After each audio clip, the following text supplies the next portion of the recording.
Hi guys, welcome back to my channel. और आज का ये लॉन्ग व्लॉग आप लोग देखेंगे बनारस से मैं बना रही हूँ। जी हाँ गाइस, मैं बनारस गई हुई थी तो उसका व्लॉग आज शेयर करूँगी। सुबह सुबह ही हम लोग निकल आए थे और रास्ते में ही ये ब्रेकफास्ट करने के लिए एक जगह हम लोग रुके हैं और ये सेकेंड पार्ट है।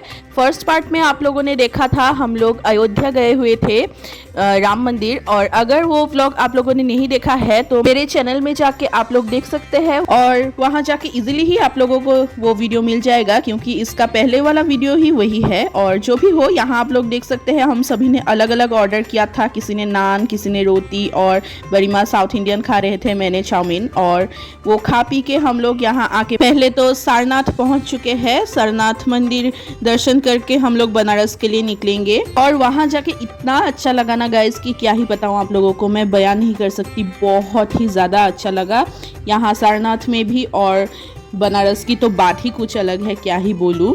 पूरा यूपी ट्रिप में मुझे सबसे ज़्यादा पसंद आया ये सारनाथ और बनारस ट्रिप। और हमारे साथ यहाँ पे एक गाइड भैया भी था तो बहुत आसानी हो गई हम लोगों को। 3rd century BC before Christ, और उसके अंदर नहीं जाएगा। वो चारों तरफ सिर्फ पैक है, सॉलिड है, उसके अंदर कोई खिड़की कोई दरवाजा नहीं। उसका अंदर में बुद्ध का अस्थि रखा है, हड्डी और दांत और कुछ एशेस रख के उसको चारों तरफ से पैक कर रखा है। तो स्तूप क्या है ना, समाधि रूपी होगा।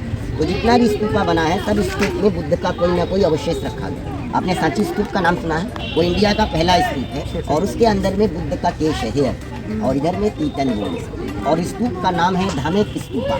पूरा नाम धर्म चक्र परिवर्तन स्तूप, शॉर्ट नेम, हाँ इसका नाम शॉर्ट नेम धामेक स्तूपा। और उसका जो मेंटेनेंस है वो ऐसा ही करता है, आर्कियोलॉजिकल सर्वे ऑफ इंडिया। और उसका बाहर से प्रदक्षिणा करने के लिए इंडियन का 20 रुपीज़, फॉरेनर्स का 250 रुपीज़ टिकट लगा। में देख कर दिया तो ये काल्पनिक मॉडल थाईलैंड में डोनेट किया है 1964 में। और पीछे जो गाछ देख रहा है जाएगा, ओरिजिनल गाछ देखने के लिए ओरिजिनल गाछ नहीं है, वो ध्वंस हो गया, डिस्ट्रॉय हो गया। वो अभी रिप्लांटेशन किया, श्रीलंका से चारा काट के फिर उधर लगा। अभी वो 4th जनरेशन, ठीक है। अभी इधर एक गाछ का हम लोग राउंड करेगा, उसके बाद वो भी ले सकता है। आइए इधर। तो कुछ बातें जो गाइड भैया हम लोगों को बता रहे थे मैंने वो म्यूट नहीं किया है, यहाँ पे भी मैंने सुना दिया क्योंकि ऐसे ही अच्छा लगता है, आप लोगों को भी पता चलेगा यहाँ का हिस्ट्री जो भी हो। और बाकी सराउंडिंग्स आप लोग तो देख ही सकते हैं कितना प्यारा है। ये बाहर भी ये मूर्तियाँ बहुत प्यारा है। और अभी चलिए हम लोग अंदर चलते हैं। और अंदर आते ही यहाँ भीड़ आप लोग देख सकते हैं। सामने ये बड़ा सा मूर्ति बुद्ध जी का है और पूरा भीड़ अंदर में भी सेम लगा हुआ है जैसे बाहर है। तो बहुत ही प्यारा जगह है। सारनाथ का मेन टेम्पल है, लेकिन ये ओरिजिनल नहीं है, डुप्लीकेट बनाया गया। ओरिजिनल मंदिर ना स्तूप के पीछे था, वो अभी आप देख नहीं सकता, वो तोड़ दिया मुगलों ने। मुगल सम्राट औरंगजेब, मोहम्मद गजनबी, उस टाइम हमारा वो काशी विश्वनाथ टेम्पल तोड़ के वो ज्ञानवापी मस्जिद भी बनाया। और खिलजी ने तो पूरा नालंदा यूनिवर्सिटी तक को जला दिया था। नालंदा यूनिवर्सिटी और तक्षशिला से गौतम बुद्ध ने अपनी शिक्षा प्राप्त की। और ये नया मंदिर है, ये टेम्पल 1931 का, 90 साल पुराना, 90 साल पुराना। और 90 साल पहले ये पूरा मंदिर 70,000 रुपीज़ में बना था, 70,000 ओनली, उस टाइम बहुत थी। और मंदिर के अंदर जो बुद्ध का आपने स्टैचू देखा वो गोल्डन कलर का, और वो एक सिंगल पत्थर का, कोई जॉइंट नहीं, और वो मार्बल स्टोन के ऊपर गोल्डन कलर किया। जैसा हमारा हिंदू धर्म में लाल रंग शुभ है, वैसा बुद्धिज्म में गोल्डन कलर, येलो। तो किसी भी मंदिर में आप देखिएगा जो बुद्ध का स्टैचू होगा गोल्डन कलर। और बुद्ध ने पूरा अपना जीवन इंडिया में रहा, जन्म से लेकर मृत्यु तक, लेकिन इंडिया में बुद्धिज्म धर्म को उतना मान्यता नहीं। इंडिया से बाहर बुद्धिज्म चला गया, China, Japan, Thailand, Burma, Sri Lanka, Tibet, Korea, Vietnam, ऐसे 27 कंट्रीज हैं जो बुद्धिज्म धर्म को फॉलो करते हैं। तो यहीं से वो बुद्धिज्म धर्म स्टार्ट है। बुद्ध का जन्म का प्लेस है नेपाल और बुद्धिज्म का जन्म का प्लेस है साथ जी।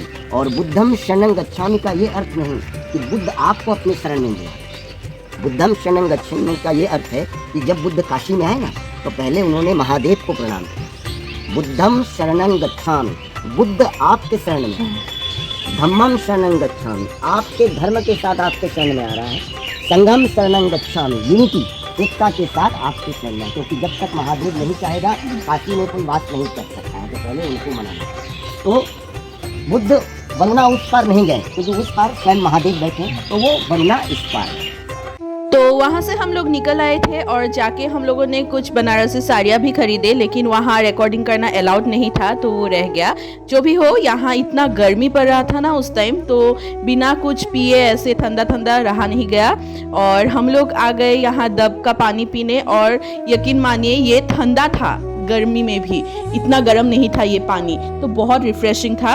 और मैंने नींबू पानी भी बहुत पिया। पूरा दिन हम लोग बस ऐसे पीते पीते ही काट रहे थे, क्योंकि ब्रेकफास्ट करने के बाद और कुछ नहीं खाया। मैंने बनारस जाके फुचका खाया था पर वो तो बाद में, लेकिन पूरा दिन हम लोग ऐसे ही काटे। और वहाँ से आके यहाँ हम लोग बनारस पहुँच चुके थे और पहले आके ही विश्वनाथ मंदिर गए हम लोग। वहाँ दर्शन करके आके यहाँ बाहर बैठे हुए हैं, फैन चल रहा था, थोड़ी ठंडा थी इसीलिए। और आप लोगों को तो पता ही है कि मंदिर के अंदर अलाउड नहीं है कैमरा फोन कुछ भी, तो वहाँ का क्लिप्स नहीं है। और यहाँ आप लोग भी देख सकते हैं, शाम को कुछ प्रोग्राम होने वाला है, उसका ही तैयारी चल रहा था। और हम लोग ऐसे ही वहाँ पे थोड़ी देर बैठे, थोड़ा ठंडा लग रहा था उस जगह पे इसीलिए। और साथ में मैंने थोड़ा सराउंडिंग भी क्लिप में ले लिया। और जब आप वहाँ बैठे रहोगे ना, आपको ऐसा लगेगा कि आप लोग वहाँ से आए ही नहीं, बस वहीं पे घंटों तक बैठे रहे। और यहाँ ही ऐसा लगा, तो आप लोग सोचिए गंगा पार कैसा लगा होगा। इतना सुकून था ना। ये हम लोग पहुँच चुके हैं गंगा पार, हम लोग गंगा आरती देखने आए हैं, लेकिन इतना भीड़ था कि एकदम पास तक तो हम लोग जा ही नहीं पाए, बहुत दूर से ही देखना पड़ा। और पूरा भीड़ का भी आप लोगों को पूरा क्लिप्स दिखा रही हूँ लोगों का, आप लोग देख के अंदाज़ा लगा सकते हैं कितना लोग था।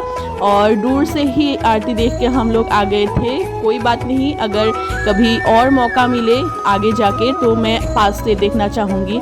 जो भी हो, त्रिवेणी संगम में तो मैंने खुद आरती किया था, उससे बड़ी बात और क्या ही हो सकता है। तो इसीलिए इतना दुख नहीं है। फिर भी यहाँ बनारस में जाके मैं फिर से पास से गंगा आरती एक बार तो देखना चाहती ही हूँ। और यहाँ मेरे क्लिप्स में आप लोग कितने अच्छे से देख पा रहे हो मुझे पता नहीं है, क्योंकि मेरा कैमरा क्वालिटी तो क्या ही बोलूँ। तो जो भी हो, जितना हो सके उतना मैंने क्लिप में लेने की कोशिश की है और उतना ही आप लोगों को दिखा रही हूँ। होप आप लोगों को अच्छा लगा होगा। और वहाँ जाके तो हमें बहुत ही ज़्यादा अच्छा लगा, मैं तो डेफिनेटली फिर से जाऊँगी। और अभी तक अगर आप लोगों ने मेरा फर्स्ट पार्ट नहीं देखा है तो फिर से बोल रही हूँ, जाके वो देख लीजिए। वहाँ आप लोग मेरा त्रिवेणी संगम का किया हुआ गंगा आरती का क्लिप भी देखेंगे। मैंने मतलब खुद आरती किया था, बहुत अच्छा मौका मिला था उस दिन जाके ही, मतलब यूपी पहुंचते ही उस शाम को ही मैंने गंगा आरती किया था। और उसके बाद आप लोग देखेंगे हम लोग अयोध्या भी गए थे, तो सब कुछ उस पार्ट में देखने को मिलेगा। और इस पार्ट में ये बनारस का क्लिप है। तो बस यही था आज के लिए। होप आप सबको अच्छा लगा, तो ऐसे ही सपोर्ट करते रहिए गाइस। मेरे चैनल को अगर सब्सक्राइब नहीं किया है तो कर दीजिए जल्दी से, ताकि मैं और वीडियो ऐसे ला सकूं।